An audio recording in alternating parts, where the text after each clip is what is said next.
Yay for our brand new youth group choir. Give them another hand.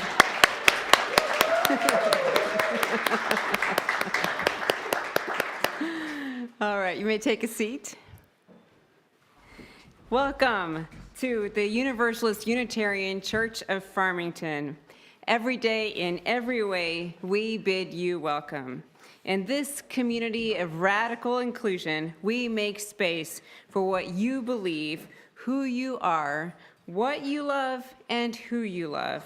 Your whole self is welcome here. It is important that you showed up today. Gathering in community is an act of rebellion against isolation and hopelessness. Knowing this to be true, please repeat after me. We are rebels for hope. We are rebels for hope. And that we are every single day. My name is Reverend Karen Madrone, and I have the pleasure of serving this congregation, and today I am your service leader. My pronouns are she and her. Thank you for spending your Sunday morning with us, whether enjoying the service in person, watching online, or sometime in the future on YouTube, who knows. I'd like to extend a special welcome to any visitors today. We are so glad you are with us. Please take a moment now to silence your phones. Make sure that they don't, start ringing or beeping or whatever. They can buzz, that's fine. But we do encourage you, if you see anything that sparks your heart or makes you so glad to be here, to please feel free to take a picture and share about your experience of being in a wonderful, accepting community. Today is a special day. It's kind of hard to see Argo behind the tree, but I just want to tell you that this is such a special day because we are celebrating, this is our most pluralistic of Sundays all year long, where we are celebrating all the holidays, and we are recognizing today our Unitarian and Universalist roots. And so helping us tell the story today is, of course, our coordinator, Argo Kramer, Dante Petrie, and Talia Jones. So thank you in advance to our wonderful speakers. So we have a few, just a few announcements to get through. So today, this evening, we have Save the World, where we are going to be making kits for making whistle kits. These kits are protecting our neighbors, literally saving the lives. We have supplies. You just need to show up with your paper folding skills. We need everybody. Tonight is also the high school group that they will be joining us, and I've got my slightly out of order, so please encourage, if you know any middle or high schoolers, to come join us in the Marge Brown room, which is the room at the end of this hallway. We'll be discussing this month's theme of choosing hope and doing some crafting. We're always doing crafting. As always, snacks are provided. This Wednesday, we are celebrating Christmas Eve with many of our UU friends in the area. That's Northwest, that's First UU, that's Beacon, and us. We are all invited to come join. And also in the spirit of collaboration, because First U needed some space, then we are using the space at St. Pete's Episcopal Church. I know it's kind of confusing, but St. Pete's Episcopal Church in Detroit. The address is also in the e-blast. I wanted to tell you about a couple of things in January, because can you believe it? January is almost here. It's just like, I can't believe it. So January 1st, we are having an all-ages family hike at Kensington Nature Center. If you have any questions, see Sarah Lukic. Unfortunately, their family is sick today, but please, if you have any questions, and of course, everybody is welcome to show up. More information is in the e-blast. January 11th, we're having a chili cook-off. This is one of our really fun events, and we would like everybody to consider coming to this. It's a taste, you get to enjoy a variety of delicious chilies cooked and donated by your fellow members and friends. So you too could bring chili to come, what is your favorite recipe? Come and share it. And then we get to cook, to taste them and a vote. It's $10 for adults and $5 for kids. And the winner of the cook-off will win a prize to be determined. Right, Linda? Who knows? Okay. You can enter the cook-off by contacting Karen Duguay back there. Will she please raise her hand? No later than January 4th. So please reach out to her. This is a really, really fun event. And then from our Social Justice Committee, we have ongoing every Sunday, all the time, even during the week. You could come by and drop off diapers that we're always collecting for a shelter that we support. And we also, if you don't know, back on the drive when you first come in, we have a little free pantry that we are continuously refilling because we get a lot of need from our community. So things that we especially like to have are canned pouch tuna and chicken, cereal in small boxes, peanut butter, hygiene household products, and bottled water. So these are things that people come almost on a daily basis to come pick up items, and we need our whole community to help support this effort. So we are very grateful for everybody that does this, and I know, having attended the Social Justice Committee meeting last week especially, that the diapers are greatly appreciated, so thank you. Some opportunities for connection this week: the AA meeting tomorrow night, men's lunch I believe is still on for Tuesday, the Christmas Eve celebration at St. Pete's, and then Friday evening we are continuing our last Friday of the month Crafters and Community at Adams Hall. What that is bring whatever project you are personally working on. Everybody works on their own thing, and we all come in and share that together. One other thing that I accidentally skipped over is that today we are doing a Caring Sunday collection for what we here call the Minister's Discretionary Fund. We're probably going to be changing that name in the future to Emergent Needs Fund. But what it is a fund that we collect for people who Many times they call or come directly to our building asking for help, for groceries, for rent, for car repairs, for sometimes people call needing just some support, financial support to stay in the hotel they're in for a couple of more nights. This is literally direct service to the community and to people here who might need it as well. So this is a way that we have a separate fund that's in our budget that supports people in need. So that will be part of our offering. So thank you so much for being generous with that.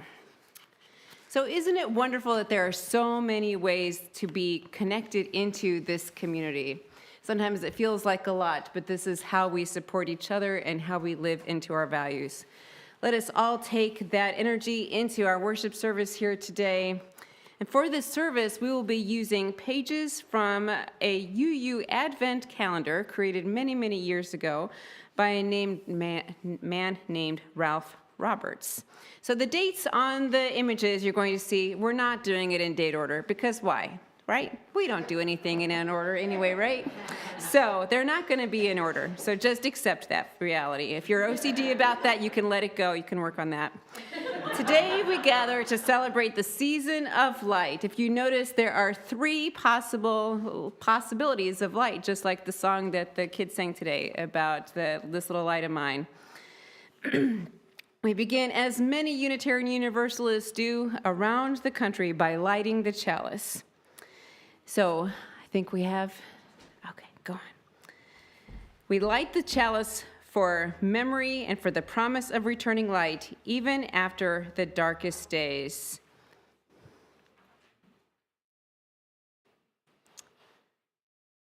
So Argo, if you want to. The Unitarian Service Committee adopted the flaming chalice as their logo in 1941. Want to make sure that Argo's mic is on? The Unitarian Service Committee adopted the flaming chalice as their logo in 1941. Years later, in 1965, at the West Shore Church in Cleveland, Ohio, the youth-led Christmas service opened by ritually lighting a chalice. This is the first time the chalice was used in this way, except for in children's classes and youth gatherings, which is where the practice began. Lighting the chalice reminds us that this is an intentional sacred space. As Jude lit the chalice, let us all join in stating our mission statement that's in the order of service and also up here on our wall. We seek answers everywhere, include everyone, and live with compassion. Many songs and poems we sing in church around the holidays began as stories of travel, home, and community. Many of the ones we'll be talking about today were written by Unitarians and Universalists. And just a little bit of history. Before 1961, the Unitarians and the Universalists were 2 separate denominations. So that's why we're talking about sometimes Unitarians and sometimes we say Universalists. But they are always part of our history and we always learn from them. The song Over the River and Through the Woods is based on a poem by the Unitarian author and human rights advocate Lydia Maria. Child inspiration for the poem came from her own childhood memories of Thanksgiving at her grandparents' house. As Unitarians and others started to revive and reimagine Christmas, the Yankee tradition of Thanksgiving became the template they followed in establishing how Christmas would be celebrated. Let us now sing Over the River and Through the Woods together, just with the lyrics up on the screen. And we know that most people really only know the first verse, so that's okay.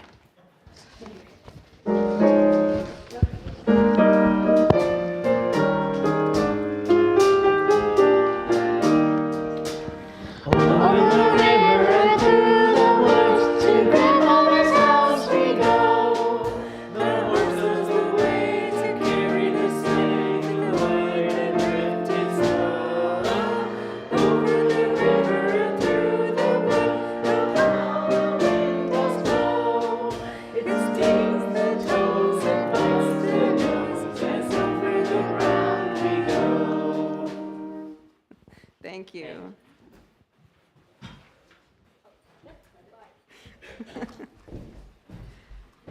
And following Thanksgiving is Christmas, which is this week. Aren't the Christmas decorations in the sanctuary lovely? They help get us in the mood for the season.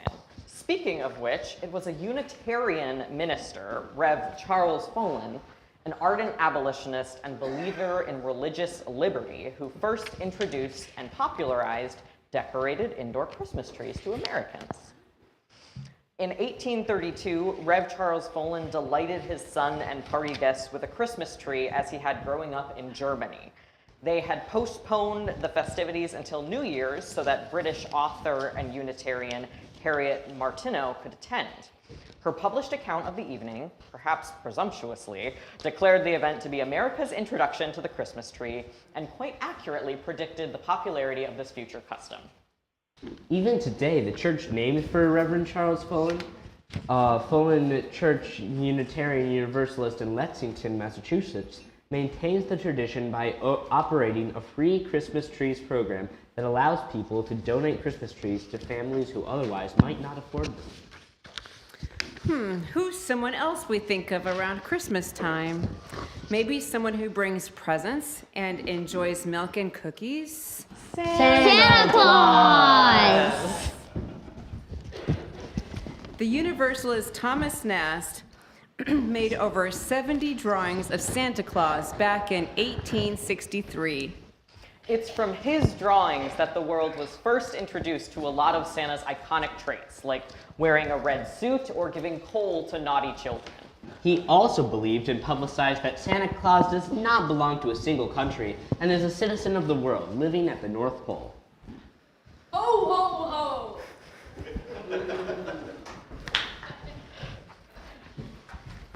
In addition to Santa, lots of popular Christmas fairy tales or literature also come from Unitarian Universalist roots. When the woman he loved married a woman, the Unitarian Hans Christian Andersen wrote one of his first and most beloved fairy tales of a mermaid's tragically unrequited love. He wrote many timeless Christmas classics such as The Little Match Girl, The Fir Tree, and The Snow Queen. Unitarian Louisa May Alcott wrote the classic book Little Woman in 1868. This book has themes of family, connection, love, and community. Her description of a warm, festive holiday with a March family nurtured a growing sense of American nostalgia for a newly imagined Christmas. And finally, Unitarian Charles Dickens impacted the way Christmas is celebrated today, perhaps more than any other individual.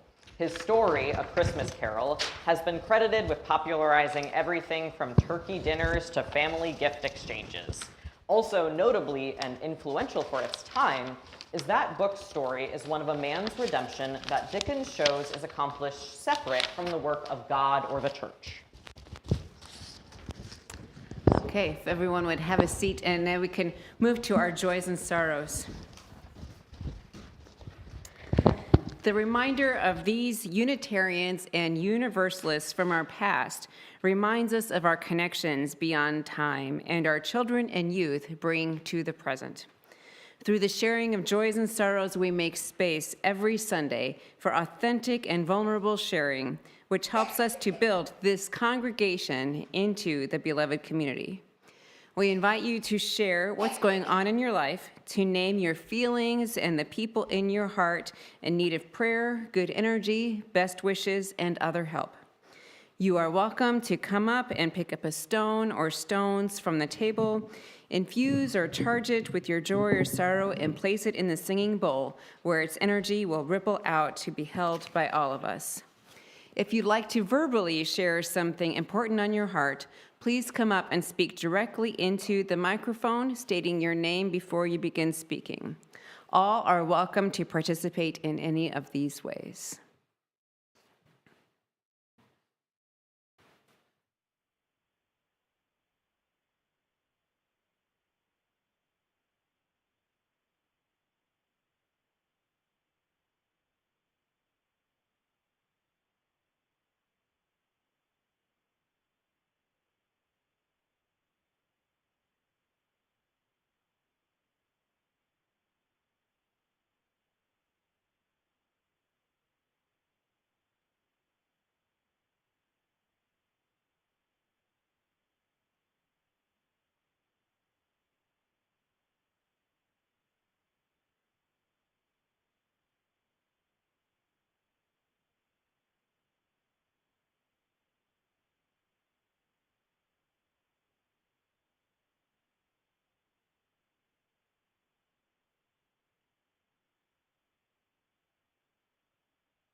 and one for the strength of the gathered community that can support you and bring you peace.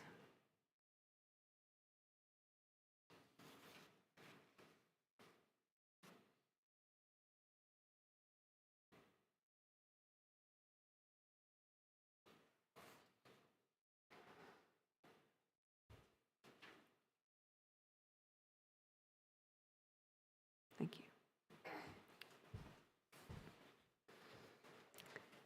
For this meditation, I'd like you to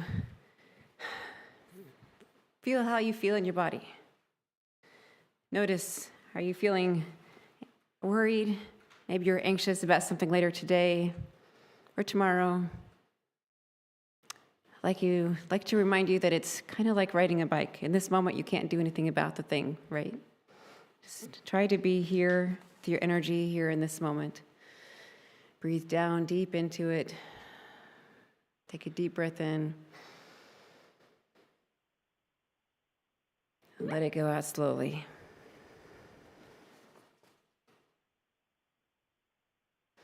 Let's take another deep breath in. And feel yourself here. Now, this may take a little bit of imagination, but I want you to imagine that our congregation, we are all part of a body. Can you imagine that with me? We are, our bodies are a body, but we are all a body as well. So let's imagine that together. This congregation, this community is a body. May this body breathe and be together in the spirit of hope. May it feel held by comfort. Those who seek consolation, may they find it in the solace of this moment. This church, the congregation, is a body. It is as strong as all the people who have ever gathered within its walls. It is the power of all they dreamed and all that they have done. This community, this congregation, is a body. It is as vulnerable as the most newborn and untried of its members. It is ancient, and it is ever new. This congregation is a story. It is the story of lives that are interwoven, brought together in this place and this time for the simple purpose of caring for one another and helping one another along the arduous path from birth to death. This church is a vision. It is a vision of unity amid diversity. It is a vision of reverence for all of creation. It is a vision that beckons us beyond the concerns of our own skins. In the silence, may we abide as one body in the spirit of faith, hope, and love that is the story and vision of this community. Let us take another moment to breathe in deep together and remember and believe that we really are one body.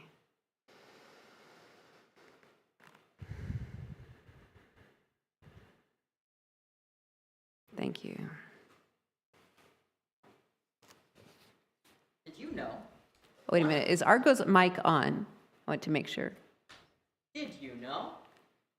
Can you all hear Argo? No. Did you know? Thank you. There we go. Did you know one of the most popular Christmas songs also has Unitarian roots? Jingle Bells was first performed for Thanksgiving by the Sunday school children of the Unitarian Church in Savannah, Georgia.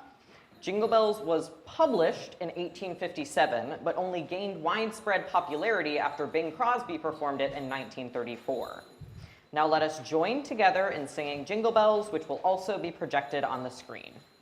Come on up. Hold on, wait, Diana, wait, hold on. Our kids are kind of come up. Come on up.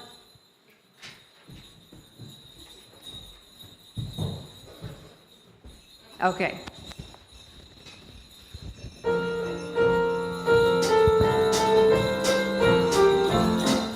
up and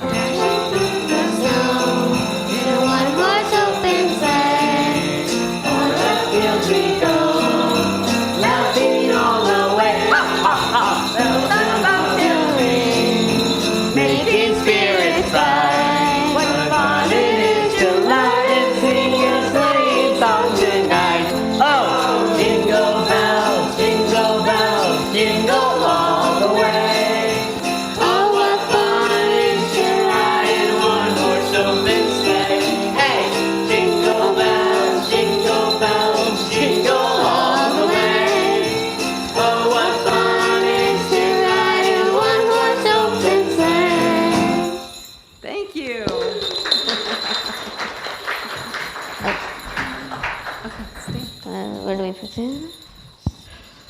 Outside of Christmas, there is still a lot of Unitarian Universalist impact in the winter months. That's true. Just like how some Christmas songs come from the UUs, there's also songs from other holidays with Unitarian or Universalist roots. My favorite is The 8 Candles, which is a Holocaust song written by Malvinia Reynolds, a Jewish Unitarian Universalist socialist songwriter in 1970. During Hanukkah, Unitarian Universalists honor the Jewish celebration of resilience, freedom, and the enduring power of light in the darkness. This year, the final day of Hanukkah falls tomorrow. You see, we have our menorah up next to our chalice. We do not have it lit today, but it is right there next to our chalice.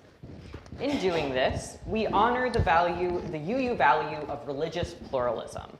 We are honoring the richness of many paths, lifting up the wisdom each tradition offers, and making space for diverse practices and stories to shine together. Does anybody know another winter holiday that falls on today? It's one of the oldest traditions out there. Oh, I know, the winter solstice. The winter solstice is the longest night and the shortest day of the year. It is primarily celebrated by pagans, but lots of cultures recognize its importance, including many Unitarian Universalists.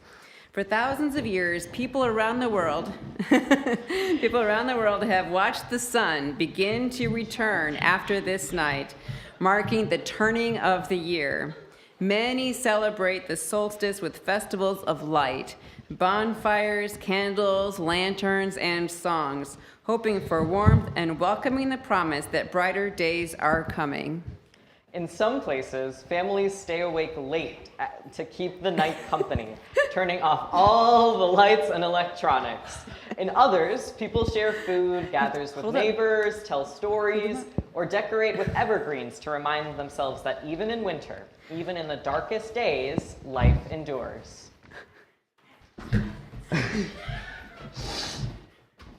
From Unitarian Universalists, the winter solstice is a time to honor the wisdom of the natural world. We pause to notice the cycles of darkness and light, to remember that rest is sacred, and to celebrate that after the longest night, the light always begins to grow again. It's another reminder that we are part of a wide, diverse world full of traditions, each offering its own beauty and its own way of bringing people together. Speaking of which, Kwanzaa is also coming up. Kwanzaa is a week-long festival started in 1966, inspired by West African harvest festivals. It is celebrated from December 26th to January 1st and honors 7 principles that uplift African American identity, community, and Pan-African unity. The founder of Kwanzaa, Dr. Maulana Ron Karanga, received a part of the funding for his early work in beginning the holiday through money the UUA, or Unitarian Universalist Association, had set aside for Black empowerment efforts. The Black Unitarian Universalists were also some of the first practitioners of Kwanzaa. For Unitarian Universalists, honoring Kwanzaa is one way we affirm our commitment to multiculturalism, to justice, and to the beauty of many traditions, each bringing its own gifts of resilience and joy. As a reminder, we are all invited to the Kwanzaa celebration at Farmington First African Methodist Episcopal Church next Sunday at 5 p.m. During this holiday season, as we continue to face the darkness that exists in our current world, let us also follow the example of our Universalist and Unitarian forebears, who helped create our understanding of who we are as a people and who we can become. Now, would you please give a big thank you to Dante and Talia?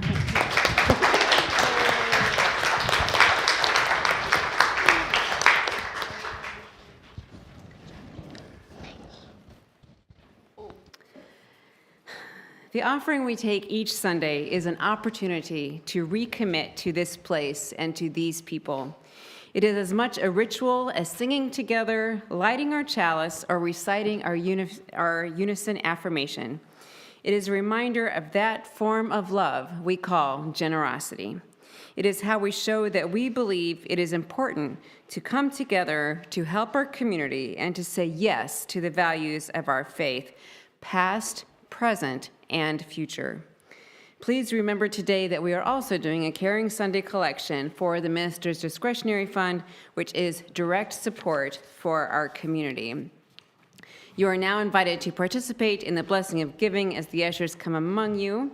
You may also give online via the QR code on the back of the order of service. Now, while that is happening, I want to tell you about one other thing. The song, Do You Hear What I Hear, also has Unitarian roots.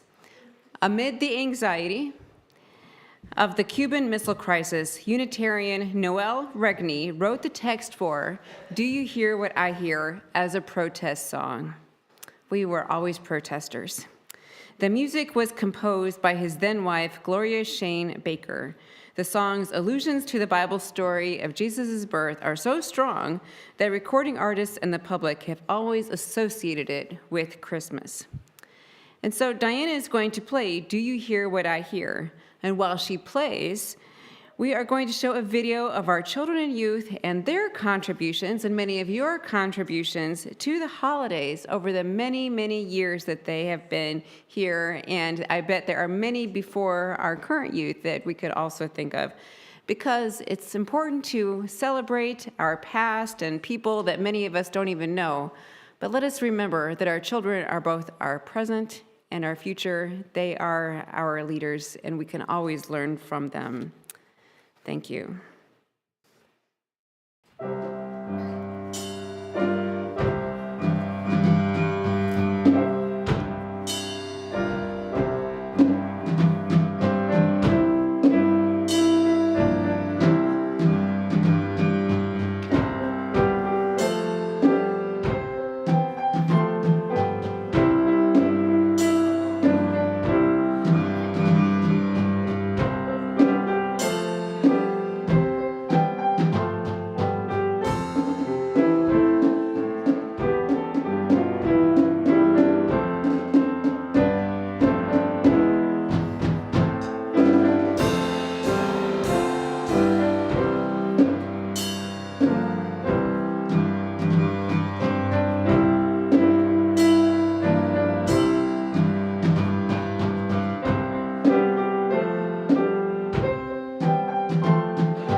Please join in our offering dedication words. To the work of creating beloved community within and beyond these walls, we dedicate ourselves and our offerings. Wait a minute. This time of year, we celebrate so many holidays, don't we? This is a time that we celebrate and we remember who we are and what we bring together. So as you see, we have the menorah over to the far right, our chalice in the middle, and this is a Yule log that actually David made last year for us, also recognizing the winter solstice, which is today. And then, of course, Wednesday is Christmas Eve, and Thursday is Christmas. Many of us celebrate some or all of these holidays. That is one of the beauties of Unitarian Universalism. We don't say, leave who you were before you came here. We say, all of who you are is welcome here for now and always. We celebrate, we include, we make space for everyone as much as we can and always however we can through the celebration of these holidays and celebrations of our communities. I'm so grateful for Argo, who's not, oh, there you are. Thank you, Argo. For Argo, for the collaborative work on creating the service, for our many RE teachers and parents, and especially our children and youth. If you would come up here, come on up here.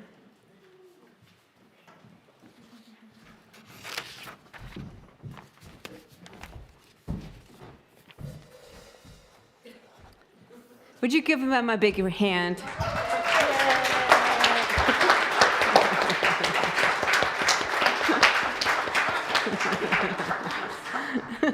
Yes, the picture is being taken, so if you want to come together. Together. Okay. There we go. Thank you. Let us all say together, Merry Christmas.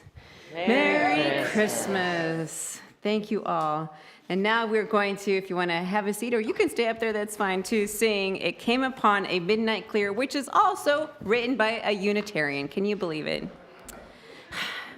It Came Upon a Midnight Clear was written by Unitarian minister Hamilton Sears.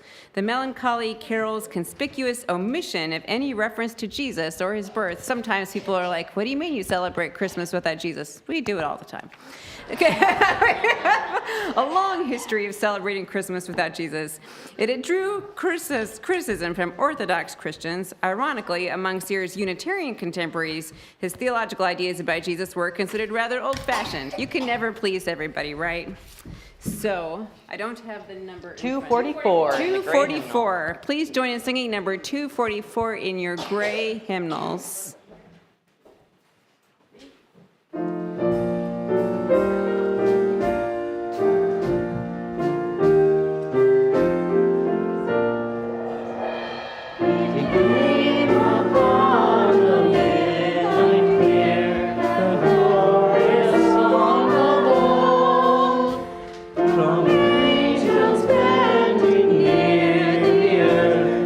Touch the hearts of gold.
And in the spirit, especially of the holidays, even though we say these words every time we have a multi-gen Sunday, but I still believe that they are applicable every Sunday, especially now. Especially sometimes the holidays can be lonely. So I encourage you to reach out to a friend, reach out to someone maybe you haven't spoken to in a while. We really are here for each other. Let us say our extinguishing words together. We extinguish this chalice with an open heart. We are building a better world together. We are becoming better people together. We are living our lives together. We don't have to do it alone. Amen.